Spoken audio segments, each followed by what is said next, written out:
75 days hot சேலஞ்சில் டே 1 அருமையாக போச்சு. காலங்கத்தால் வந்த உடனே பிரெட்டை டோஸ்ட் பண்ணி சாப்பிடலாம் தான் வச்சிருந்தேன். ஆனால் பசின் காரணமாக ஒரு பிரெட் அப்படியே சாப்பிட்டுட்டு பேலன்ஸ் இந்த 2 டோஸ்ட் பண்ணி அது கூட பீனட் வச்சுட்டு 2 ஆபாயில் போட்டு எடுத்துட்டு வந்து வச்சேன். எங்கள் அம்மா பார்க்கறதுக்கு அழகா மூஞ்சி மாதிரி இருக்கு பாருப்பா அப்படின்னாங்க. நானும் பார்த்தேன், அழகா மூஞ்சி மாதிரி இருந்துச்சு. அவனை சாப்பிட்டு எங்கள் அம்மாவை போயிட்டு ட்ராப் பண்ணிட்டு வந்துட்டு 2 பிரெட் சாப்பிட்டதுனால மறுபடியும் பசிக்க ஆரம்பிச்சிச்சு. நான் தான் இருக்குன்னு திறந்து பார்த்தேன். எங்கள் அம்மா அருமையாக சமைச்சு வச்சிருந்தாங்க. அவனை அப்படியே தட்டில் போட்டு எடுத்துட்டு வந்துட்டு சாப்பிடும் போதே படிச்சிடலான்ட்டு தான் புக்கை திறந்து வச்சேன். ஆனால் கடைசி வரை நான் புக்கை பார்க்க கூட இல்லை. சாப்பிட்டு முடிச்சதுக்கப்புறம் ஞாபகம் வந்துச்சு, ஓ புக்கை திறந்து வச்சாலும் படிக்கலான்ட்டு. It's okay, first time adjust பண்ணிக்கிட்டேன். அதுக்கப்புறம் புக்கை படிச்சுட்டு நிம்மதியான தூக்கம் தூங்கிட்டு இருந்தேன். நம்மளுக்கு வாழ்க்கையிலும் சரி தூக்கத்திலும் சரி டிஸ்டர்ப் பண்ண ஒரே ஒருத்தன் தான் இருப்பான். தோ இந்த பண்ணால தான்.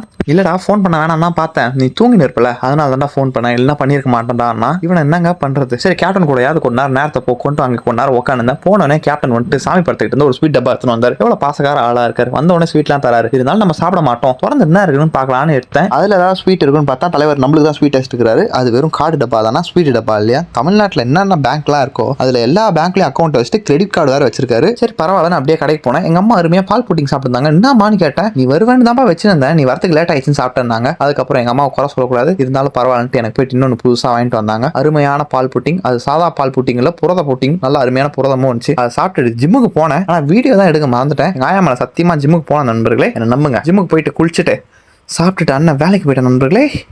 நாளைக்கு பார்க்கலாம்.